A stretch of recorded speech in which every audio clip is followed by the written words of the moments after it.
Start that recording now. Like I said before, welcome everyone. Again, thank you, the three of you, for agreeing to be on our panel today. If you wouldn't mind just going down the line, if you want to start with, we'll go Erin, Gabby, and then Granola. If you want to just briefly introduce yourselves, name, pronouns, and maybe just a brief about who you are, maybe just like a minute at most.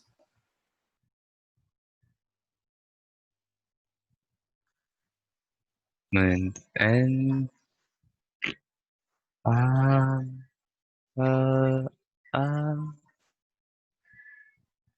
what's the main question?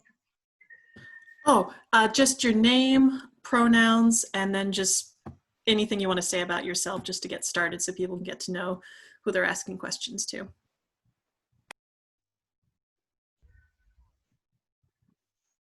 Well,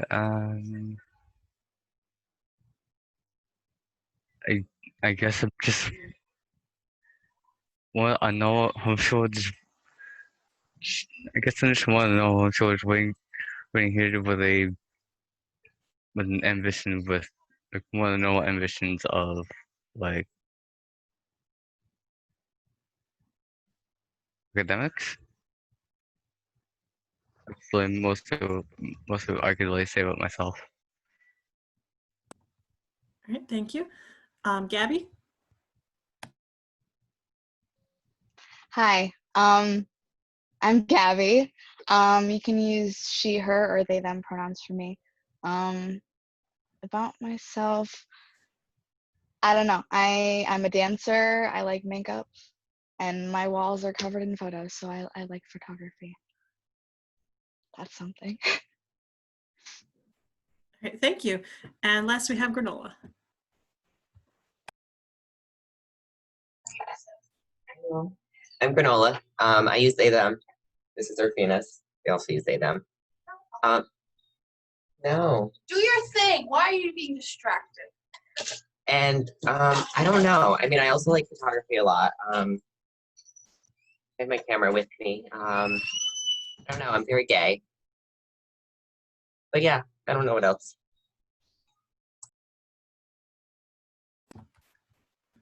All right, do we have any questions that people would like to start out? If you have any of them, just post them in the chat and I will read them out.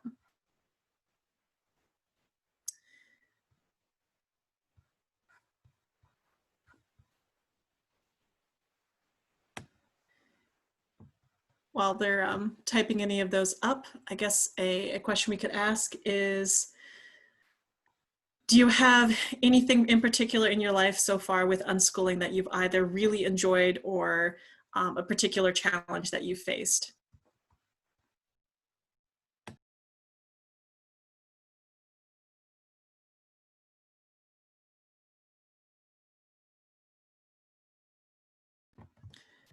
Granola, would you like to start if you have any thoughts? Could you repeat the question?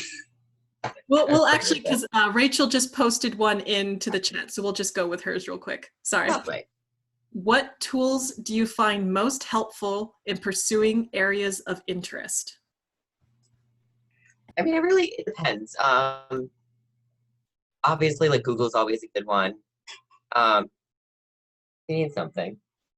I'm not here. Okay. There's I don't know, there's a lot of things you can find online, and like relating to anything, like they have a lot of colleges offer free courses online, include like there's websites for that, like EDX. And for me specifically, like I like photography a lot. My stepmom's a photographer, so I'm doing a lot of stuff with her for that. And it really depends, but Google's a good resource, library, stuff like that. Erin or Gabby, do you have anything to add to that? I definitely agree. My mom did have me she had me watch these, also relating to photography, these Nikon videos, which I don't prefer Nikon. I like Canon, but I still they're very informative. They're really cool. So they're like on their website, there was a bunch of like free ones. I don't know if they're still there, but that was cool. And like like they said, the library, like I would get sign language books from there, and like that's something that I'm interested in, and I don't know, stuff like what Granola said. Erin, if you have anything to add, if not, we can move on to the next question. No, I had to agree with the same things. All right. Our next question is, how have you connected with other unschooling teens?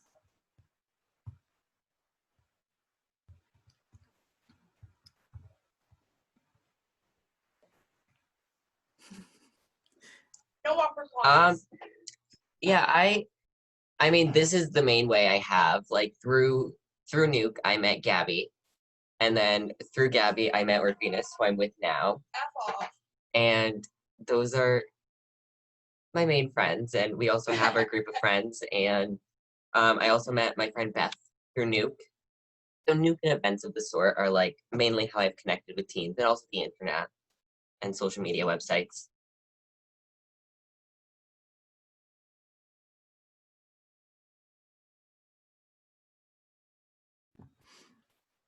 Gabby and Erin, do you have anything more to add on to that?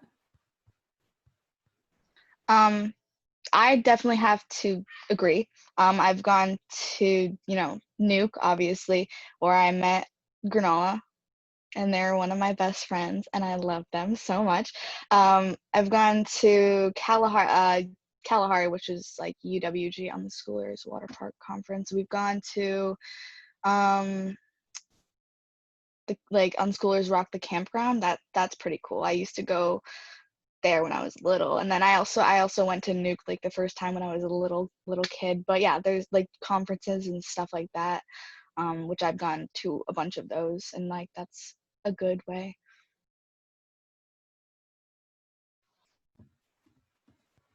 Erin, do you have anything to add, or does that kind of resonate with you, what you've heard? Pretty much the same things, just going to that. Like, I met most of the people in my friends group right now.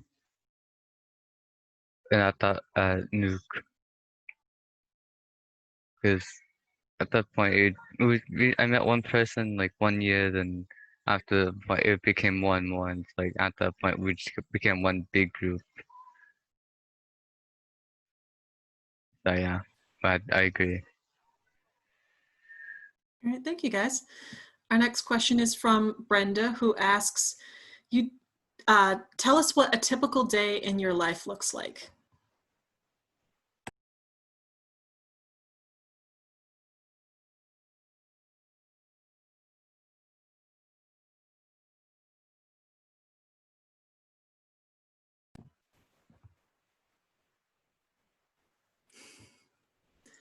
I mean, it really depends, but like, because for me, I don't know, I just wake up when I wake up, and I go to bed at very varying times every night. But I spend a lot of time talking to Gabby and Orpheus and video chatting them, and I'll play games with them. I play Minecraft with them a lot. And I don't know, I'll do other things. Like I'm not now, but I was taking a couple online courses. And then what else do I do? Oh, I go driving a lot. I have my permit. So it really depends.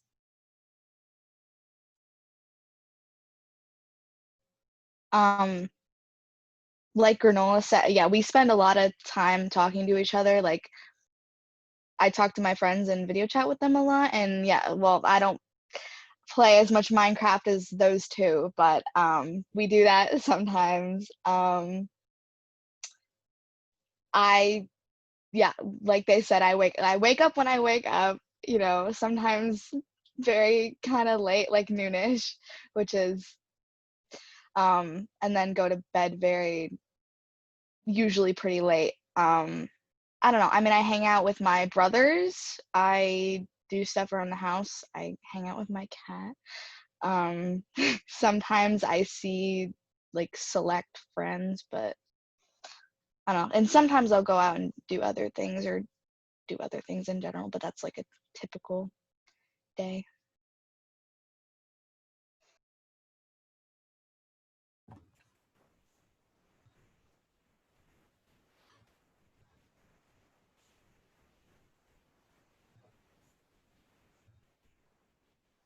Um, I I guess I guess I'd have to say mostly like since my teachers are so like varied, except except for like on certain days, which I do take classes. Basically, I wake up and I just do like self-studying, and I just study on my own, and I'll just do my own thing, and I'll basically talk to my friends. That's mostly it. All right, thank you. Our next question is, how have you found mentors? Which I guess you can interpret in a multitude of ways, but to you, whatever a mentor is to you, how have you found a person to fill that role? I mean, it really depends. Like I have my parents, I have my stepmom and my dad, and they've definitely like I don't know, they're like with my stepmom Alyssa, we do photography together, we do a lot together, and then like I have my friends, I have Gabby and I have Rufinus who both like have always really been there and Since January. you and like I don't know, have helped me a lot. Or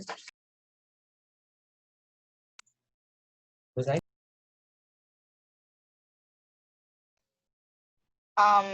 For me, well, it's actually how I met mine and Granola's friend, Orpheus. I started going to this pride group near my house. And there's the two facilitators, Michael and Robert. They're married and they are amazing. They're like dads to us, and like whenever somebody comes in, it's just like they're automatically family, and we're just like a big family. And like I really look up to them. I guess I definitely consider them mentors, and like my friends Orpheus and Granola and my friend group, I really look up to all of them, and they do help me a lot.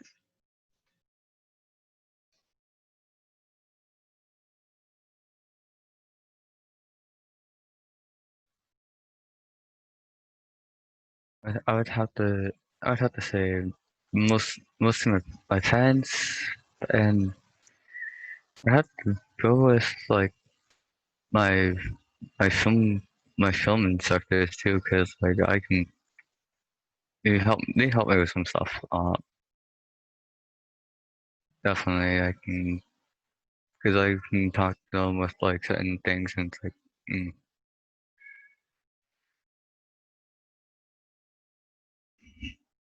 that's it.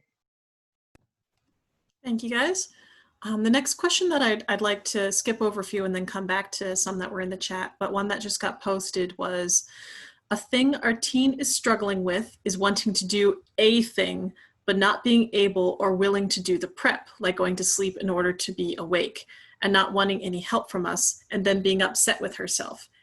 Can anyone relate to this general kind of idea?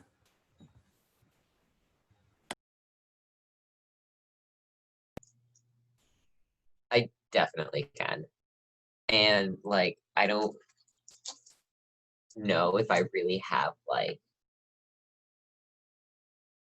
things that could really help, but like I mean it depends because like I have ADHD and that definitely is part of my struggles, and you could I mean if you wanted to like work on it or try in a way, like you could definitely like look into like methods used for people with ADHD and see what that says and try out some of those, see what works for you. Because I'm definitely the same way, and I don't know, I don't really still have set methods that really help, but I try.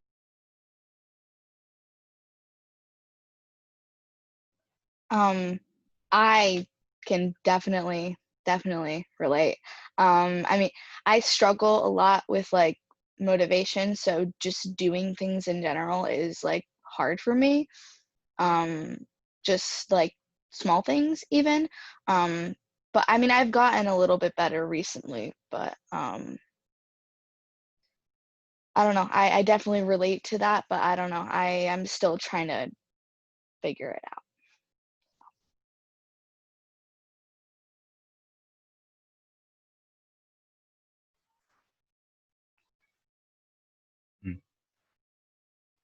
I can agree that it's sometimes hard for me to like get going on doing something. Like for me, sometimes I'll set like things like mini tasks building up to that task. So instead of just going and right for it, I'll just like kind of put stepping stones to it, and it's like so it's instead of just having just a highway to it, I have like rest stops to it, and that's kind of how I really set my goal. That's personally how I do it. I slowly started putting more of a work ethic on my studies and stuff like that. All right. Our next question comes from Brenda, who asks, do you think that unschooling has given you an advantage in life? Have you ever felt like you were missing out on anything? I mean, I would definitely say it has given me an advantage because like I was in public school for 7 years and I definitely like struggled with it. And like unschooling, I mean, we started with homeschooling, but we moved to unschooling and it definitely really helped and it gives me more freedom to do what I want and less restriction to certain classes or certain things, which is what I was doing before. And I definitely have felt like I'm missing out, but I mean, it's gotten better and it's definitely gotten better as I've like hung out with friends more and like followed more of my passions and started getting into photography more and other things of the sort. So I've definitely felt that way, but yeah.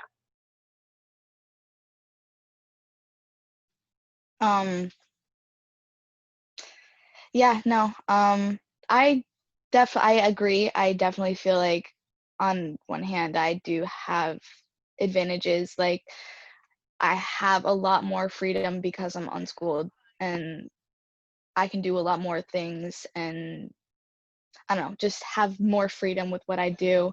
Um,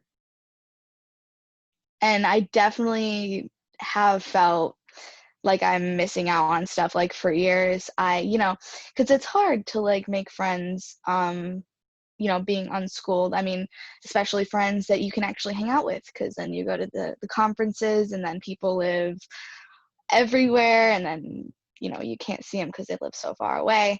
But it's definitely gotten a lot better, like Granola said, like after I, you know, started going to my group and I made a bunch of friends that are like my people and that actually like live close to me so I can see, or at least fairly close.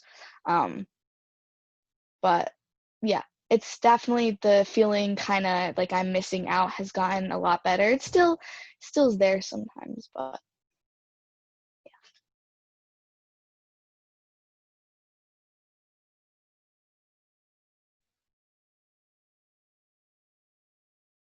Yes, but no. Like not as much anymore since like there's so much I can do, but I really have to like for a while for not for a while but for a little bit like for a while uh, back then for a little bit it's like it's I feel like I'm missing out on like like the whole experience, but at the same time it's like oh if I just go into NEUC it's like this is like a group of people that have basically have the same mentality and like everybody's like together and it's like oh this is like one big community that understands me. It's like oh this is much easier to deal with than it's like other things. But the only thing is like you only see people like once out of a few times. That's like you're missing out on something, but it's like at the same time, it's like you can still contact people, and it's like so it's like you're not. I feel like I'm not missing out on something.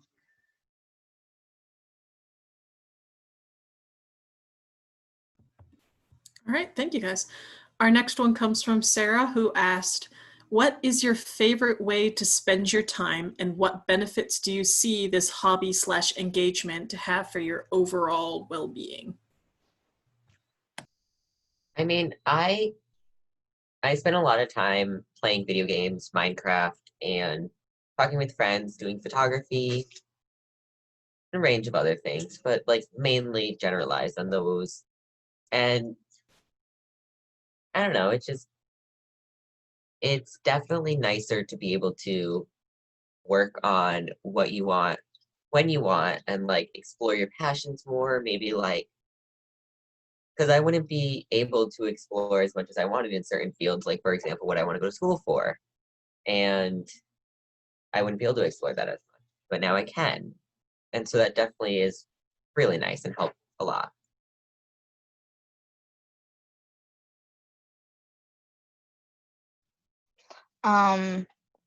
I'd say basically the same things as granola. A couple like hobbies that I have, photography, as I've said. And I'll just go around. I'll get like just like a weird spur of the moment, like, oh, I'm gonna go take pictures of everything right now. And I'm a dancer, and I've been doing that since I was like 4. Obviously, I can't go to class anymore, but I'm still always dancing, and makeup, which is like, and art and stuff like that, like, is definitely very calming to me. And I don't know, I like being able to do all those different things, and those are some of the things that I really, really love and enjoy to do.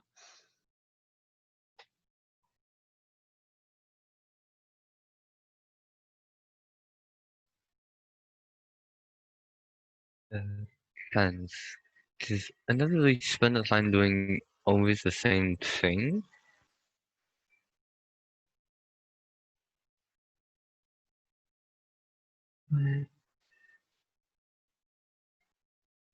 Remind me what the question was again. Of course, it was, what is your favorite way to spend your time, and what benefits do you see this hobby/engagement to have for your overall well-being? Hmm.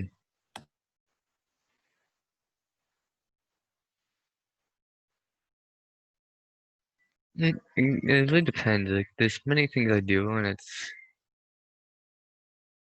I guess it's just interacting with more people and like understanding them and understanding their hobbies and like being interested in their hobbies too, so I can like maybe get interested in those too, because it's like, oh, you like woodworking? Oh, what's that? Like, let me learn more about the woodworking and stuff like that. And it's always like interesting to learn more about what these like people do and like what other people do too. That's kind of like what kind of want to do.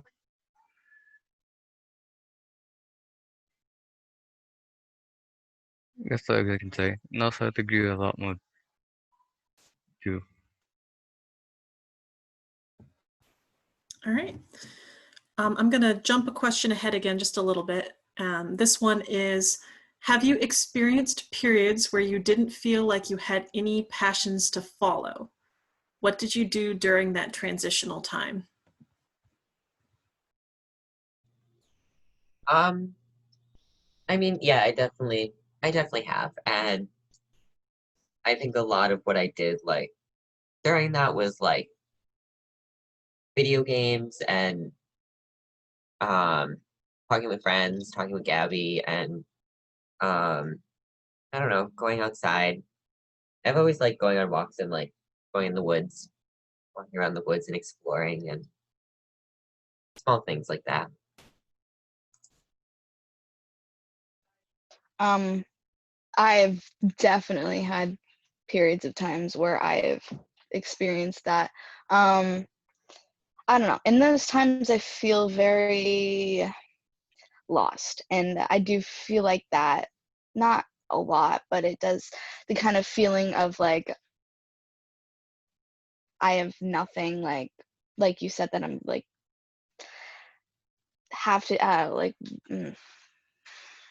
that I don't know, whatever you. But I've definitely experienced that. But I don't know.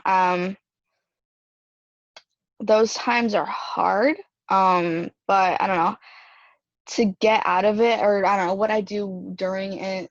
I mean, I tend to go like outside and just like walk around my yard, or like sit on my trampoline and look at the sky, or just talk to my friends about it.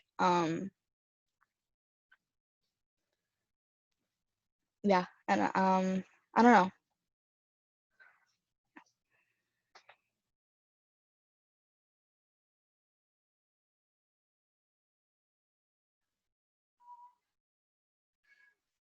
It's hard to say since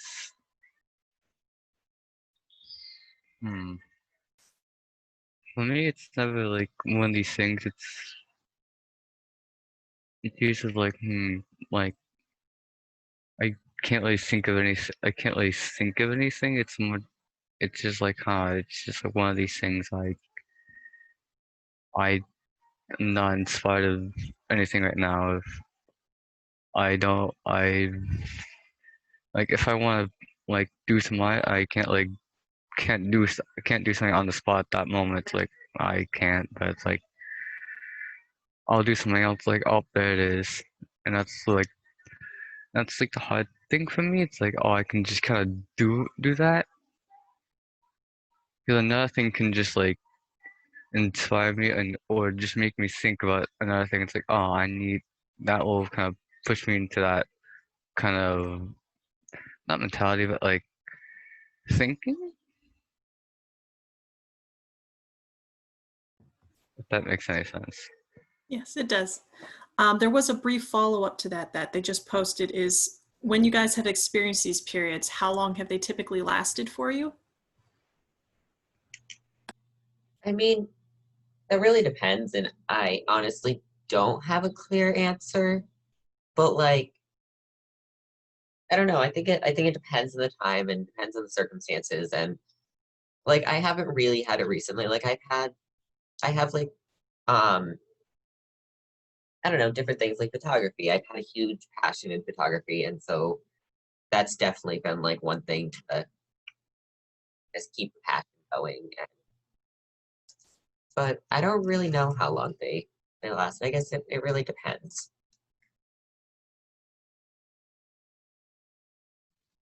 Um, yeah, no, it does definitely depend for me. I don't know. I mean, sometimes it can last an hour a day, a week. Like, it's just, it's never really the same. But yeah, I don't know. It does depend how long.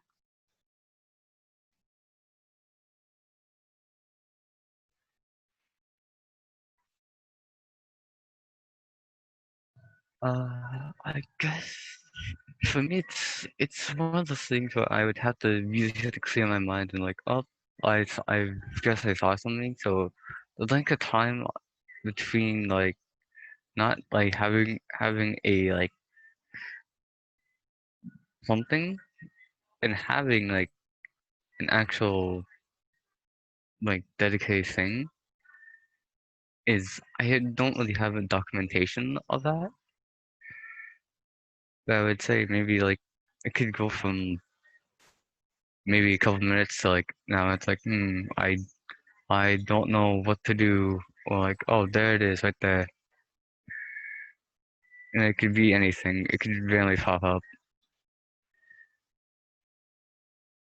It would just really have to it would really have to be one of those things where I would have to put myself in the moment of like okay, I need to really think of something interesting.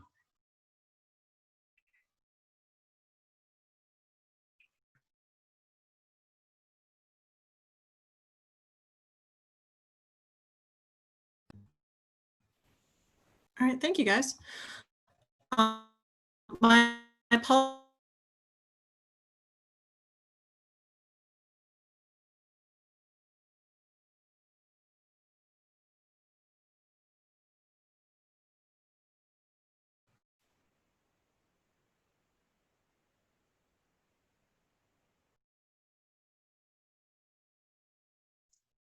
Could you repeat that one? You were cutting it in and out a lot. Yeah, I'm sorry.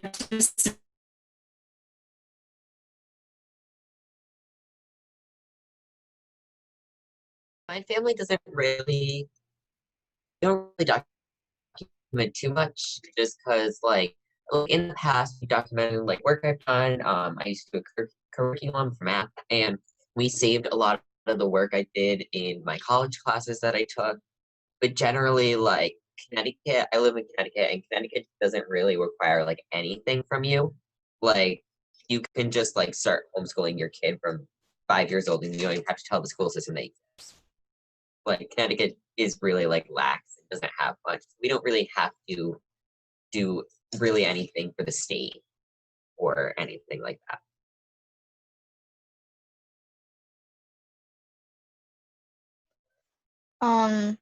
Yeah, my family doesn't really like document like our learning stuff.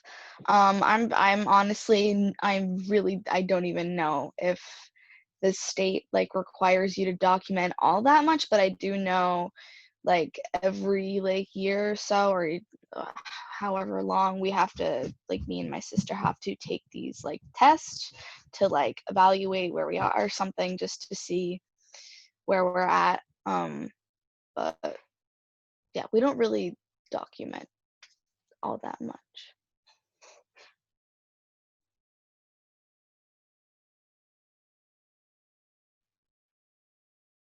We usually document by either photographs or written documentation. That's mostly it. And that's basically accepted by the state.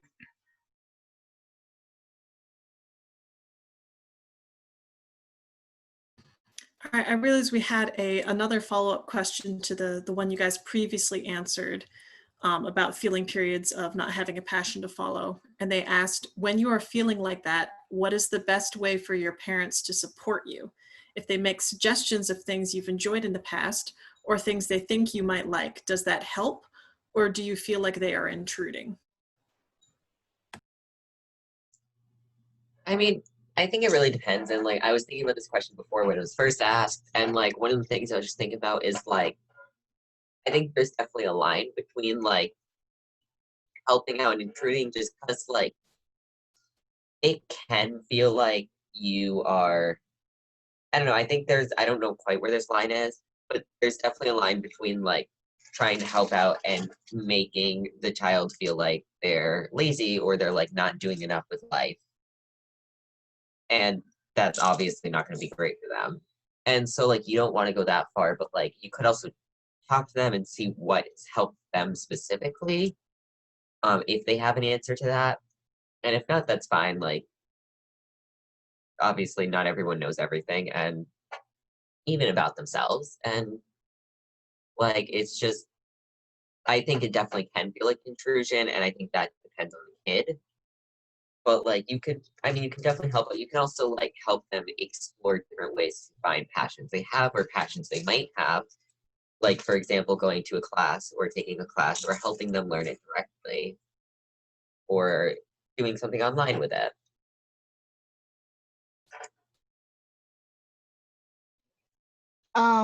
Usually for me, um, it's best if I, like figure out those sort of things on my own. Um, that's I think I definitely work best that way.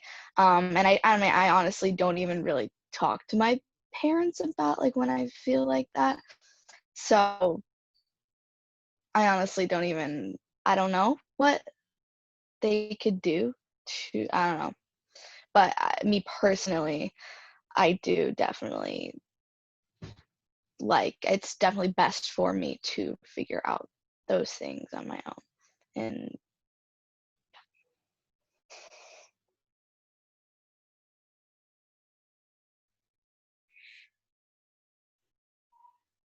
I think for me it's just very situational, like depending on like if I need someone to like like I need something to think of, I'll go ask someone like, hey, I need something, then I'll ask someone either in my family or a friend like, hey, do you have any suggestions? But if it's like one of those things where it's like, oh, there's a random thought, a random inspiration, then it's one of those situations where it really depends. That's my answer on it. Thank you, Karen. All right, our next one is, what advice would you give parents of teen unschoolers?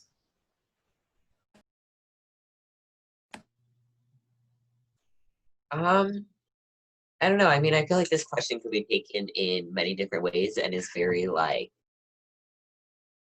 it's an open-ended question. But I think definitely like one of the big things is let your child explore themselves and explore their passions and figure out what they want to do. Not specifically on their own, but if they want to do it on their own, then on their own. And let them figure out who they are and what they want to do in life on their own, no matter how long that takes. And yeah, just like, and don't force or push schoolwork onto them. And if they want to do schoolwork of any sort, that's lovely. But like, it's not gonna, when it's forced onto a child, they're not gonna want to do it or find it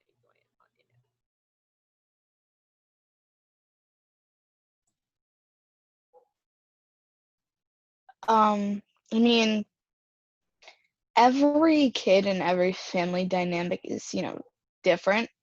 But I think I mean I definitely agree with what they said. Just like, I don't know, like Granola said, just letting them, if that's what they want to do, letting them figure out who they are and what they want to do on their own, if that's what they want to do, or if it could be different, they could want your help. And also just, I don't know, giving them the time to figure that out, and not making them feel like they're not doing enough, because I definitely struggle with feeling like I'm not doing anything, I'm not doing enough, or all of that. But definitely just, I don't know, being there and just supporting them however their life takes them, I guess.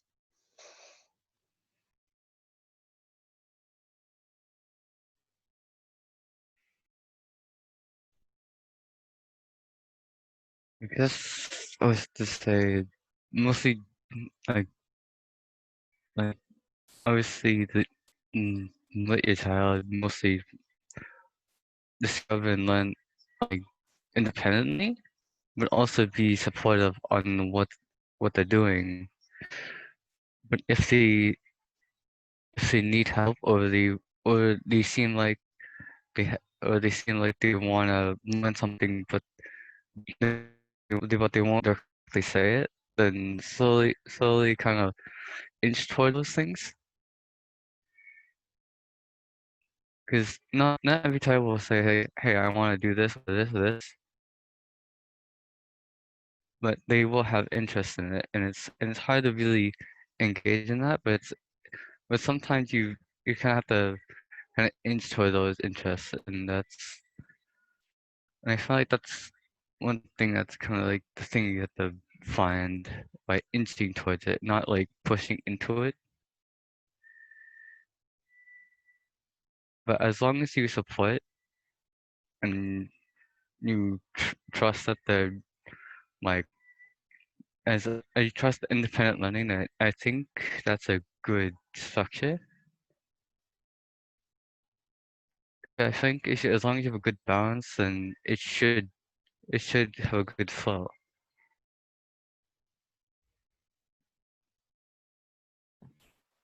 All right. This is currently our last question unless we get any more else in. And it is, what is your relationship like with your parents? I mean, it really depends on what parent, because I have a pretty good relationship with my stepmom Melissa and my dad. I live with them, and we've always had a pretty good relationship, especially through unschooling. We're really close, and like right now, I'm doing kind of like a course like thing with Alyssa. She made like a syllabus for me so that I can do like so I can basically go through a photography class, but with her. And like I have a pretty good relationship with them, and they're amazing. My relationship with my mom isn't bad. She's just not the most considerate. And she's amazing. She just like she lives in Florida. She moved away a few years ago. And but yeah, so that's not an iffy relationship. It's just like I don't know, she doesn't really reach out to me or anything. She, but her and my stepdad and a few of my siblings, or my siblings live down there in Florida. And they're great. They don't know that we unschool, and they know that we homeschool. But yeah, but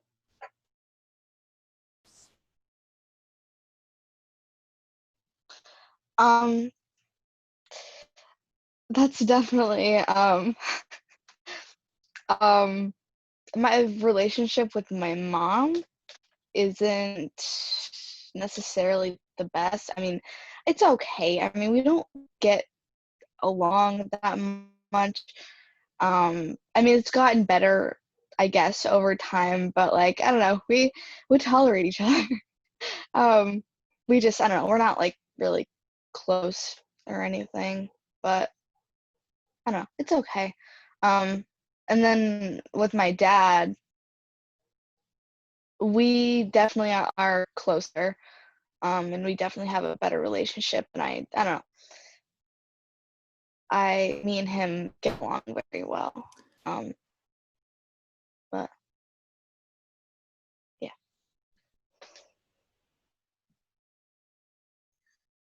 So, my parents, my dad and I usually don't get along as well as my mom and I, just because my mom has more calmer energy than my dad, just because he works a lot. Yeah.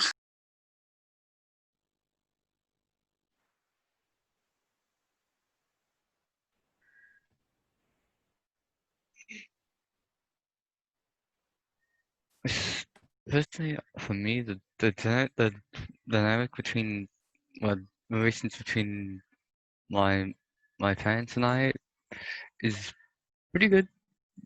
Just well, good at least. It's gotten much better over times after we understand each other. Because I am more of a stoic person, or very, I guess that's the word. And my mother is very cheery and stuff like that. So we don't clash in a bad way, but we have these interactions where I'll be very straight face, and it's like, and she can be very cheery, and it's like we've classed in that way.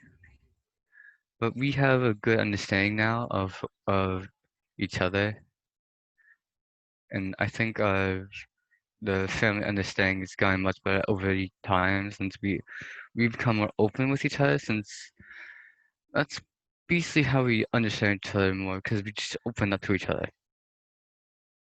That's the problem I think I had back then, is we weren't as open, but now we're a lot more open.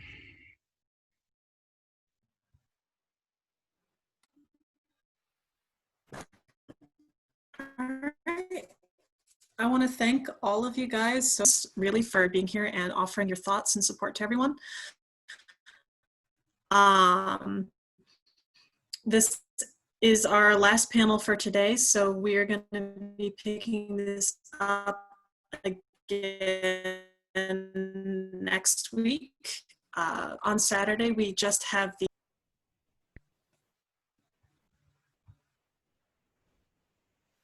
Can anyone hear me?